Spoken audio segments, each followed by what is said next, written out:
Agent နဲ့ဆောင်းညလေးမှာအားလုံးမင်္ဂလာပါကျမကတော့ဒေါ်လင်းလင်းအောင်ဖြစ်ပါတယ်5 minute live session လေးရနေပြန်လည်ကြိုဆိုလိုက်ရပါတယ်ကျမတို့အပတ်စဉ်တနင်္လာနေ့ကနေတောက်ကြနေ့အထိကိုည8 နာရီတိုင်းမှာပညာရေးနဲ့ပတ်သက်ပြီး live session လေးကိုပြုလုပ်ပေးလျက်ရှိပြီးပညာသင်ဆုလျှောက်ထားလို့ရတဲ့နိုင်ငံတကာတက္ကသိုလ်ကြီးအကြောင်းတွေကိုဦးစားပေးဝေမျှခဲ့ပါတယ်ကျမတို့ရဲ့ဝေမျှခဲ့တဲ့5 minute live session ကိုမိတ်ဆွေတို့ပြန်လည်ကြည့်ရှုလိုပါက Region Education page နဲ့ Study Pro Education page များမှာပြန်လည်ကြည့်ရှုနိုင်ပါတယ်ဒီနေ့ဗီဒီယိုလေးကအကျိုးရှိတယ်ဆိုရင်တော့အသင်အတွက်အကျိုးရှိတယ်ဆိုရင် like and share လေးကိုပြုလုပ်ပေးပါအဲ့တော့ဒီတစ်ပတ်မှာကျမမြန်မာနိုင်ငံကနေ10 တန်းအောင်ထားတဲ့ကျောင်းသူကျောင်းသားတွေ IGCSE အောင်မြင်ထားတဲ့ကျောင်းသူကျောင်းသားတွေကိုအဓိကရည်ရွယ်ပြီးတော့ဒီမြန်မာနိုင်ငံကနေပြီးတော့မှ American ထိပ်တန်းတက္ကသိုလ်တွေမှာတက်ရောက်လို့တဲ့ကျောင်းသူကျောင်းသားတွေအတွက်ကိုရည်ရွယ်ထားတဲ့ဒီတစ်ပတ်ကိုအဲ့တော့ American ထိပ်တန်းတက္ကသိုလ်တွေမှာကျမတို့4 နှစ်စာပညာသင်ဆုလျှောက်ထားလို့ရတဲ့တက္ကသိုလ်ကြီးအကြောင်းတွေကိုကျမတို့ဝေမျှပေးဖို့ဒီတစ်ပတ်မှာကျမတို့ပြင်ဆင်ထားပါတယ်အဲ့တော့ဒီနေ့မှာ American မှာပညာသင်ကြားလို့တဲ့ကျမတို့မြန်မာနိုင်ငံကကျောင်းသူကျောင်းသားတွေအတွက်ကို4 နှစ်စတိုက်ပညာသင်ဆုလျှောက်ထားလို့ရတယ်ထိပ်တန်းတက္ကသိုလ်ကြီးတစ်ခုလည်းဖြစ်တယ်ကျမတို့ New York နားမှာရှိတဲ့ဒီ Garden City မှာဒီရှိတဲ့ Adelphi University ကိုကျမတို့ဝေမျှဖို့ရည်ရွယ်ထားပါတယ်အဲ့တော့ကျမရဲ့ live ကိုကြည့်ရှုနေတဲ့ကျောင်းသူကျောင်းသားတွေထဲမှာ New York မှာပညာသင်လို့တဲ့ကျောင်းသူကျောင်းသားတွေပါသလားအဲ့တော့ကျမတို့ဒီတက္ကသိုလ်ကြီးမှာဘလို့ခွင့်လန်းလေးရှိတယ်ဆိုတာကိုကျမနဲ့အတူကြည့်လိုက်ရအောင်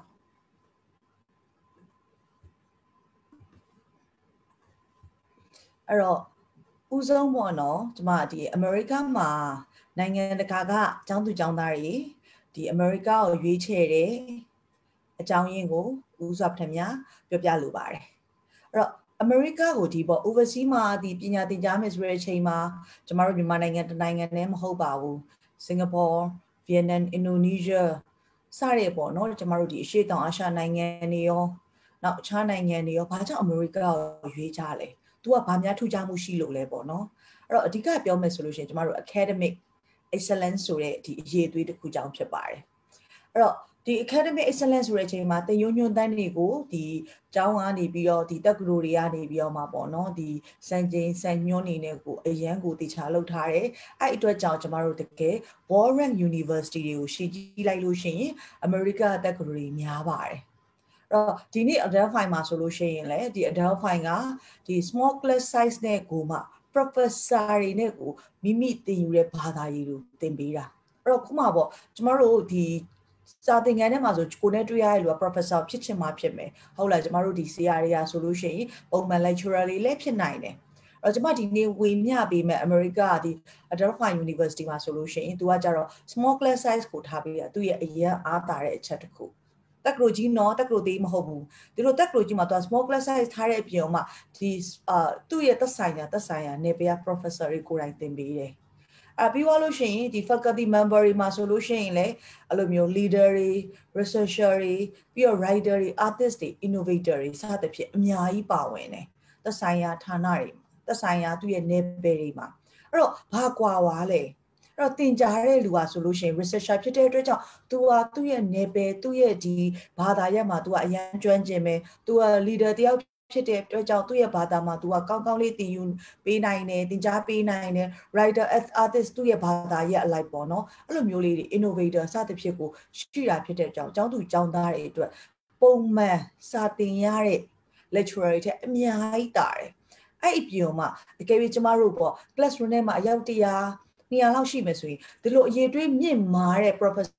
တင်နေဒီလို leader တွေတင်နေဆိုပေမဲ့ကျောင်းသူကျောင်းသားအနေနဲ့တယောက် contact ရဖို့ပေါ့နော် lecturer စီကိုယ့်ရဲ့အချိန်လေး lecturer စီကရဖို့အတွက်စာသင်ခန်းထဲမှာစာမေးဖို့အတွက်ဆိုတာလွယ်ကူနိုင်တာမဟုတ်ပါဘူးဒါပေမဲ့ဒီလို small class size နဲ့တွားတဲ့အချိန်မှာကိုယ့်အနေနဲ့ဒီလိုမျိုးမေးပိုင်ခွင့်တွေအများကြီးရှိတယ်အဲ့ဒါရဲ့ academic excellence လေးပါပြီးတော့မှ campus life America မှာကျောင်းတက်ပြီဆိုရပေါ့နော်ကျောင်းသူကျောင်းသားအနေနဲ့ campus အကြီးကိုလိုချင်တယ် campus အကြီးလဲပိုင်ဆိုင်ကြတယ် America တက္ကသိုလ်တွေကအဲ့အတွက်ကြောင့်ဒီ campus line မှာclub တွေမျိုးစုံရှိတယ် activity မျိုးစုံတွေရှိတာဖြစ်တဲ့အတွက်ကြောင့်နိုင်ငံတကာအကြောင်းသူကျောင်းသားတွေနှစ်သက်ကြတယ်အဲ့ကျွန်မဒီနေ့ဝေမျှတဲ့ Adelphi မှာလဲသူကကျောင်းသူကျောင်းသားတွေအတွက် club တွေ organization တွေများစွာရှိတယ်အဲ့အတွက်ကိုယ့်ရဲ့ပေါ့နော်ဒီကြိုက်တဲ့ဒီ campus အတွင်းမှာ activity ပေါ့နော် sport ဘိုင်းဆိုင်ရာမှာဝင်ပြီးတော့ပါဝင်လို့ရတယ်သူတို့မှာအများကြီးရွေးချယ်စရာရှိတယ်နောက်တစ်ခုကတော့ career opportunity အဲ့တော့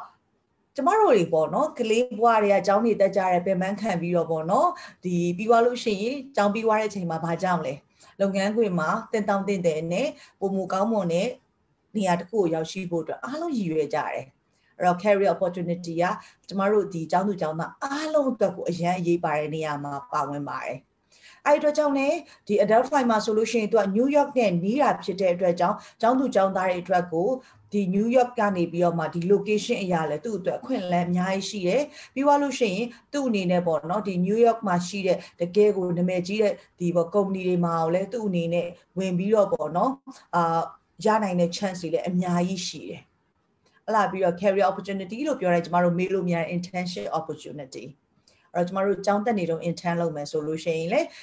ဒီ2019အတွင်းမှာပေါ့မနှစ်ကပေါ့ကျမတို့ intern မှာဆိုလဲဒီ Adelphi ကကြောက်ပြီးတဲ့ကျောင်းသူကျောင်းသား800ကျော်ကိုသူတို့ intern စီစဉ်ပေးနိုင်တယ်ဒါတော်တော်လေးများတဲ့ amount တစ်ခုဖြစ်တယ်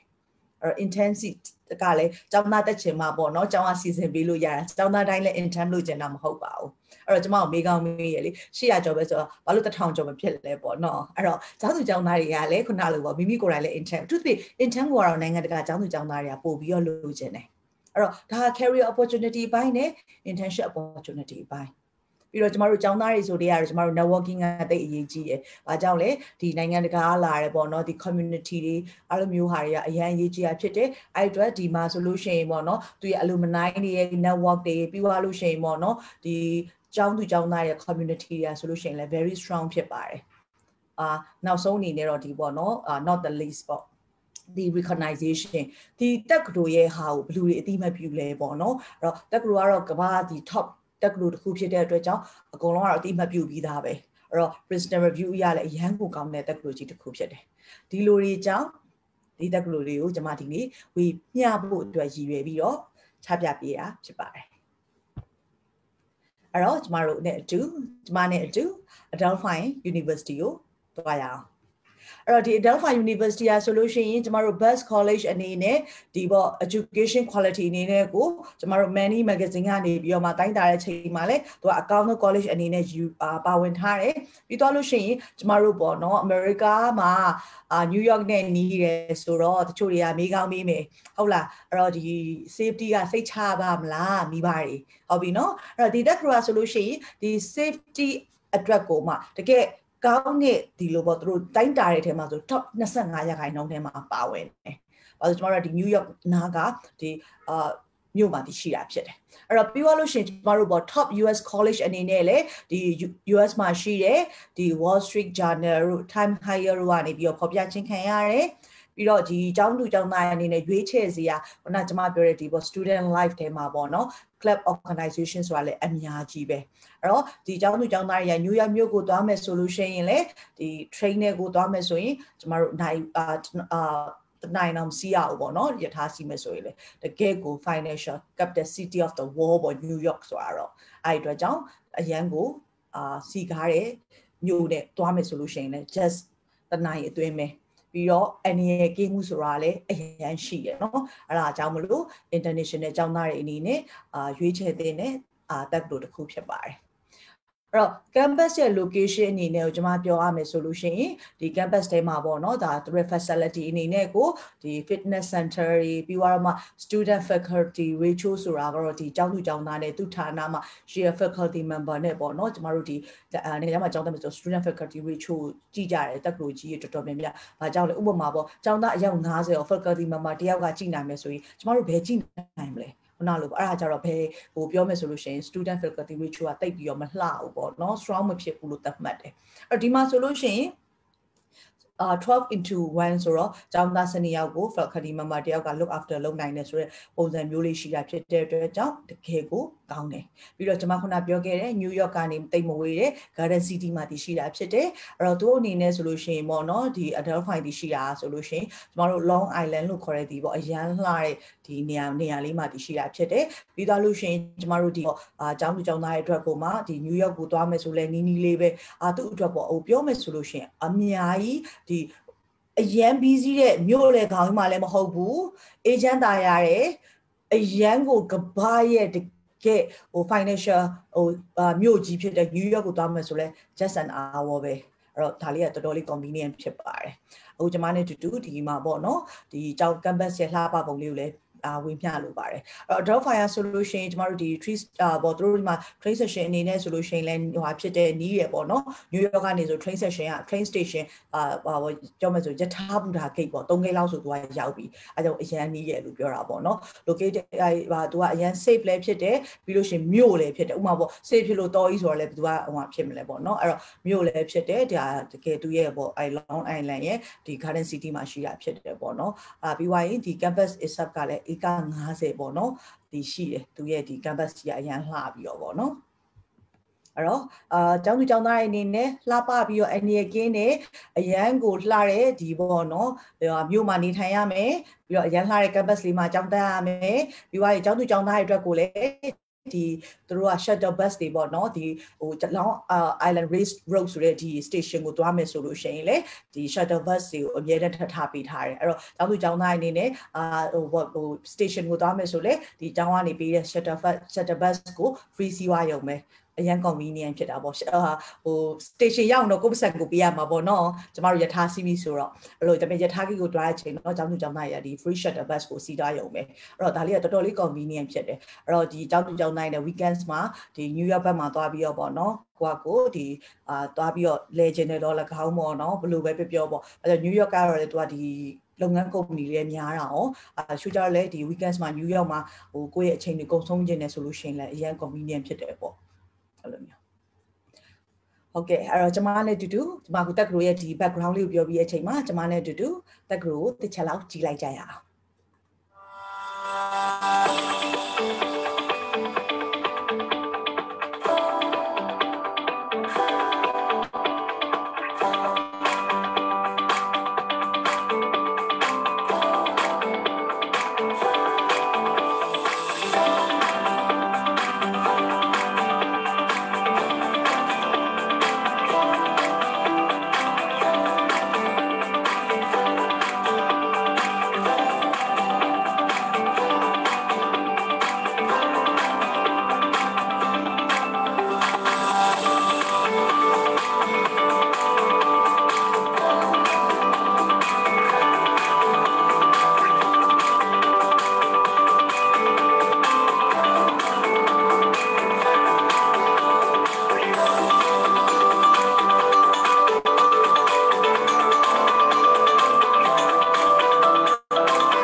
ဒီမှာနဲ့ပေါ့နော်တက္ကသိုလ် GPS တကားလာမှာကျောင်းသူကျောင်းသားတွေဘာတွေတက်ရောက်လို့ရမလဲအဲ့တော့ကျွန်မခုနပြောထားသလိုပေါ့နော်ကျမတို့ဒီမှာ US မှာကျောင်းတက်ချင်တယ်ဆိုလို့ရှိရင်ဒီမြန်မာနိုင်ငံက10တန်းအောင်မြင်ထားတဲ့ကျောင်းသူကျောင်းသားတွေ IGCSE အောင်မြင်ထားတဲ့ကျောင်းသူကျောင်းသားတွေအနေနဲ့ရှောက်ထားလို့ရပါတယ်တက်ရောက်လို့ရပါတယ်အဲ့တော့ပေါ့နော်ကျမတို့ချို့ကျောင်းသားမိဘတွေကမေးကြတယ် SAT လို့အပ်သလားပေါ့နော်အဲ့တော့ SAT ကတော့ခုနလိုပေါ့မိမိမှာရှိရဆိုပူတွဲပြီးသင်လို့ရပါတယ်ဒါပေမဲ့အဲ့အတွက်ကိုတီးခြားပေါ့နော်အချိန်ယူပြီးတော့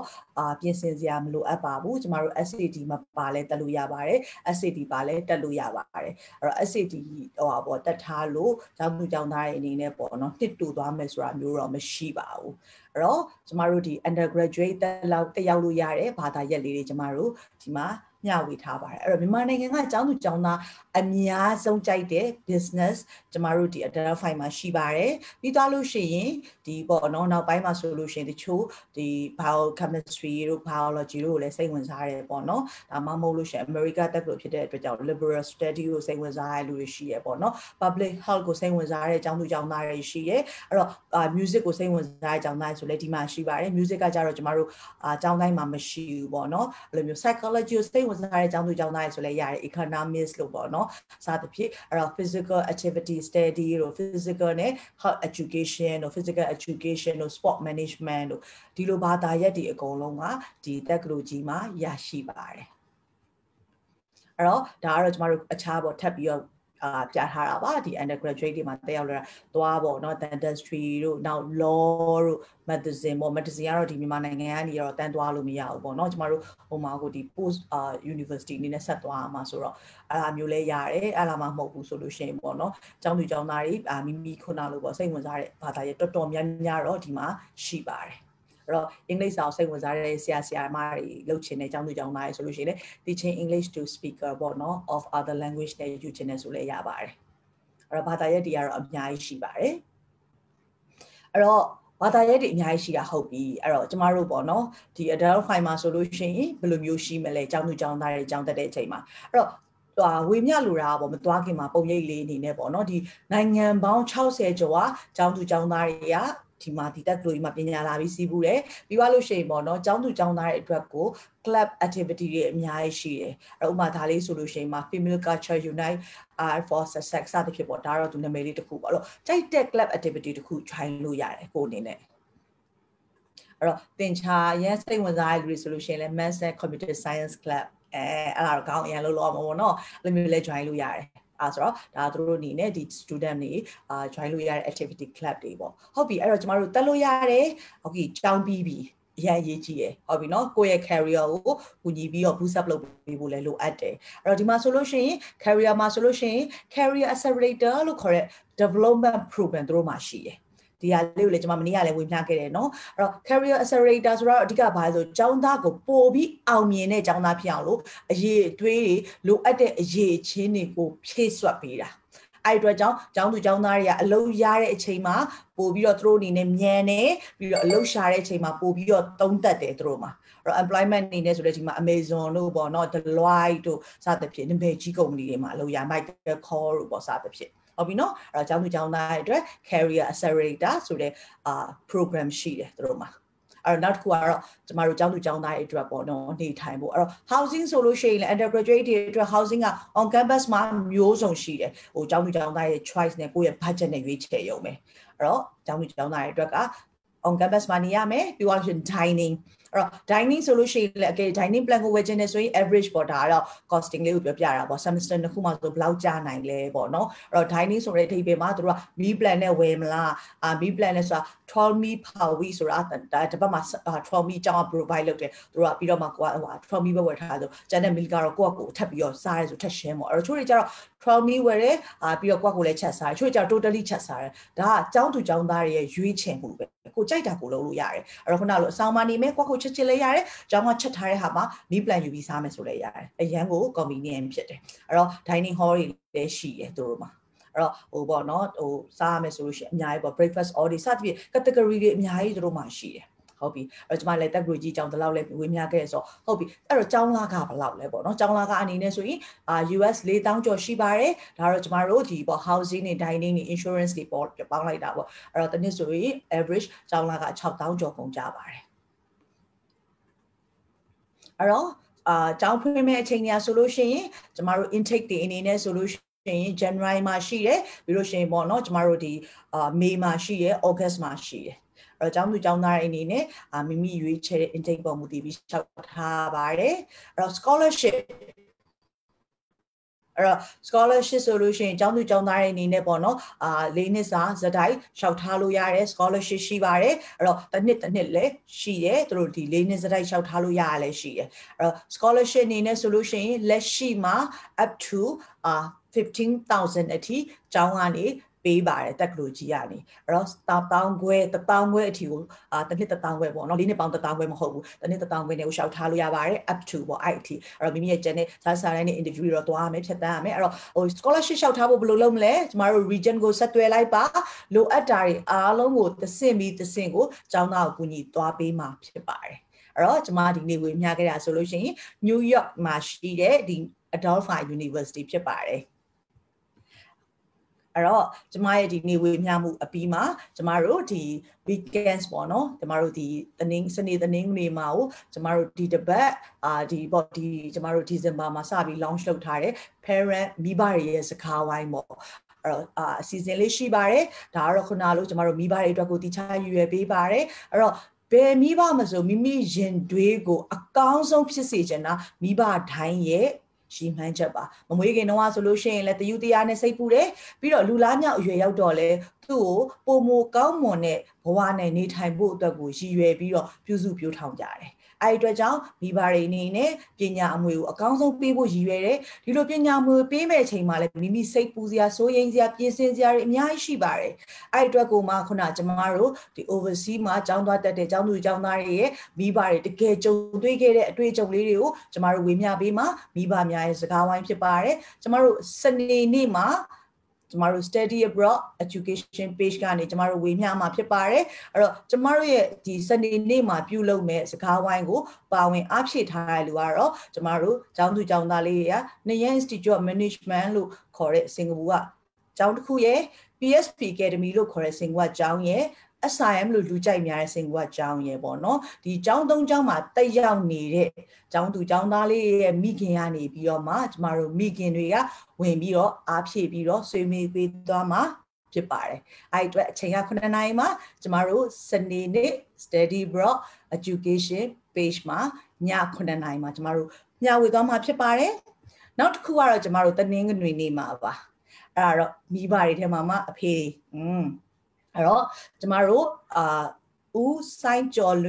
စိုးလွင်နဲ့ဦးအောင်ကျော်မိုးဆိုတဲ့ဒီပေါ့ကျောင်းသူကျောင်းသားလေးနဲ့ကျောင်းသူကျောင်းသားအဖေလေးပေါ့အဖေပေါ့နော်အဲ့တော့ကျောင်းသူကျောင်းသားတွေကဆိုလို့ရှိရင်ကျမတို့ဆွစ်ဇာလန်မှာကျောင်းတက်နေပါတယ်အမေရိကန်မှာကျောင်းတက်နေပါတယ်အဲ့တော့ခုနလိုပေါ့သူတို့အနေနဲ့ဆိုလို့ရှိရင်အဲ့ထဲကဆိုကျမဒီတပတ်မှာဆိုကျမမှတ်ရဒီစနေနေ့မှာဝေမျှမဲ့ကျောင်းသူကျောင်းသားတွေမှာလည်းတယောက်ဆိုရင်သူက16နှစ်မှာစင်ကာပူကိုသွားတာဒီတနင်္ဂနွေနေ့မှာဝေမျှမဲ့ကျောင်းသားမှာဆိုလို့ရှိရင်လည်းအဲ့မှာ16နှစ်နဲ့သွားတာရှိရပေါ့နော်အဲ့တော့မိဘတွေနဲ့ဘယ်လိုမျိုးစိုးရိမ်လဲဘယ်လိုမျိုးပူပန်လဲဘယ်လိုမျိုးကြိုတင်ပြင်ဆင်လဲဒါလေးကိုလာပြီးတော့နားထောင်ပါလို့ကျမအနေနဲ့နှွေးထွေးစွာဖိတ်ကြားပါတယ်အဲ့တော့ကျမတို့ Region Education Page မှာည9နာရီတနင်္ဂနွေနေ့မှာကျမတို့ဝေမျှပေးမှာဖြစ်ပါတယ်အဲ့တော့ကျမတို့ဒီ Region Consultancy Services Company Limited ဆိုရင်ကျမတို့မြန်မာနိုင်ငံမှာ16နှစ်တိုင်မြန်မာနိုင်ငံကနေပြီးတော့မှဒီနိုင်ငံတကာမှာရှိတဲ့ထိပ်တန်းတက္ကသိုလ်တွေမှာပညာစည်းဘူးလို့တဲ့ကျောင်းသူကျောင်းသားတွေကိုကျမတို့အကြံပေးဆွေးနွေးပေးလျက်ရှိပါတယ်အဲ့တော့ကျမတို့16နှစ်တိုင်ရပ်တည်နိုင်တာကလည်းကျောင်းသူကျောင်းသားများနဲ့မိဘများရဲ့ယုံကြည်အားထားမှုကြောင့်ဖြစ်ပါတယ်အဲ့ဒီအတွက်ကြောင့်ကျမတို့ကိုယုံကြည်အားထားစွာနဲ့ယုံကြည်ခဲ့တဲ့မိဘတွေအားလုံးကိုလည်းဒီနေရာကနေအရန်ကိုကျေးဇူးတင်ပါတယ်လို့ပြောကြားလိုပါတယ်အဲ့တော့ကျမတို့အနေနဲ့ဒီ UK US နိုင်ငံနဲ့မဟုတ်ပါဘူး Switzerland Netherlands Australia စသဖြင့်ပေါ့နော်ကျောင်းသူကျောင်းသားတွေအတွက်ဒီပညာရေးမှာတကယ်ခိုင်မာတဲ့နိုင်ငံတွေမှာကိုပညာသင်လို့ရဆိုရင်ကျမတို့အကြံပေးကူညီဆွေးနွေးပေးပါတယ်အဲ့တော့ကျမတို့ ਨੇ ဆွေးနွေးမယ်ဆိုလို့ရှိရင်အခုချိန်ကိုဗစ်အချိန်မှာကျမတို့ online ကနေပြီးတော့မှကျမတို့ဆွေးနွေးပေးပါတယ်ဖုန်းဒီမှာဖော်ပြထားတဲ့0950198770ကိုဆက်သွယ်လိုက်ရုံပါပဲအဲ့တော့ကျမတို့ ਨੇ ကျမတို့စီကနေပြီးတော့မှဒီတက်တန်းကြာပြီးဖြစ်ပြီးတော့မှတကယ်ကျွမ်းကျင်တဲ့တိုင်ပင်ခံတွေကိုယ်တိုင်ကနေဆွေးနွေးပေးမှာဖြစ်ပါတယ်အဲ့တော့ကျမတို့ဒီ Study Abroad Information Center က counselor တွေနဲ့ဆွေးနွေးလို့ရဆိုရင်ကျမအခုဖော်ပြထားတဲ့ဖုန်းနံပါတ်0951511008ကိုဆက်သွယ်ပြီးဆွေးနွေးလို့ရပါတယ်ကျမတို့ online ကနေတော်၎င်း Messenger တော်၎င်းပေါ့နော်ကျမတို့ဆွေးနွေးပေးပါတယ်အဲ့အတွက်လည်းကျမတို့အခကြေးငွေယူဆောင်တာမျိုးမရှိပါဘူးဒါကတော့ကျမတို့ရဲ့ဒီပေါ့နော် page တဲ့ account လေးတွေပါအဲ့တော့ follow လုပ်ထားပေးပါကျေးဇူးပြုပြီးအဲ့တော့ကျမတို့အမြဲတမ်းနှစ်စဉ်ပညာရေးနဲ့ပတ်သက်တဲ့သတင်းတွေမိဘများရဲ့စကားအသံတွေကျောင်းသူကျောင်းသားများရဲ့စကားအသံတွေကိုအမြဲတမ်းဝင်မျှလျက်ရှိပါတယ်အဲ့တော့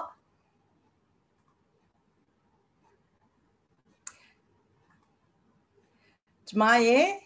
ဒီနေ့5 minute live session ကိုဒီမှာပဲရနာလိုပါတယ်ကျမတို့5 minute live session อ่ะဆိုလို့ရှိရင်2021ခုနှစ်ကျောင်းဖွင့်ချိန်အတွက်ကို online ကဖြစ်စီ on campus ကဖြစ်စီတရောက်လို့တဲ့ကျောင်းသူကျောင်းသားတွေအတွက်ကိုအဓိကရွေးပြီးပြပြပေးတာဖြစ်ပါတယ်အဲ့တော့ဒီတစ်ပတ်မှာပညာထူးချွန်မှုအလိုက်ကိုပညာသင်စုရှောက်ထားလို့ရတဲ့၄နှစ်စာပညာသင်စုပေးတဲ့တက္ကသိုလ်တွေအကြောင်းကိုကျွန်မဦးစားပေးပြီးဝေမျှထားပါတယ်ဒါကြောင့်နေ့ဖြန်မှာကျွန်တော်တို့နောက်ထပ်ဘယ် American ကဘယ်တက္ကသိုလ်ကနေပြီးတော့မှာပေါ့နော်၄နှစ်စတိုက်ပညာသင်စုပေးမလဲဆိုတာသိရှိဖို့အတွက်နဲ့ကျမတို့ဘလို့အကောင်းဆုံးပြင်ဆင်ရမလဲဆိုတာကိုသိရှိဖို့အတွက်ကိုကျမရဲ့မနေ့ဖြန်5 minute live session ကိုလာပြီး join ပါလို့ပြောကြားလိုပါတယ်မနေ့ဖြန်ည7:00 နာရီမှာကျမတို့ပြန်လည်ဆုံတွေ့ချင်ပါတယ်အဲ့တော့မိတ်ဆွေတို့အားလုံးလည်းကိုဗစ်ကင်းဝေးပြီးတော့စိတ်ချမ်းသာခြင်းကိုယ်ရေးကျန်းမာခြင်းနဲ့ပြည့်စုံကြပါစေအခု new normal life မှာလည်းပေါ့နော်စီးပွားရေးလည်းပြန်လဲအကုန်လုံးအဆင်ပြေပြီးတော့ပေါ့နော်ကောင်းမွန်လာပါစေလို့ကျမတို့ Region Education Group ကနေဆုမွန်ကောင်းတောင်းအပ်ပါတယ်နေ့ဖြန်ည7:00 နာရီမှာကျမတို့ပြန်လဲဆုံတွေ့ကြပါမယ်အားလုံးပဲ bye bye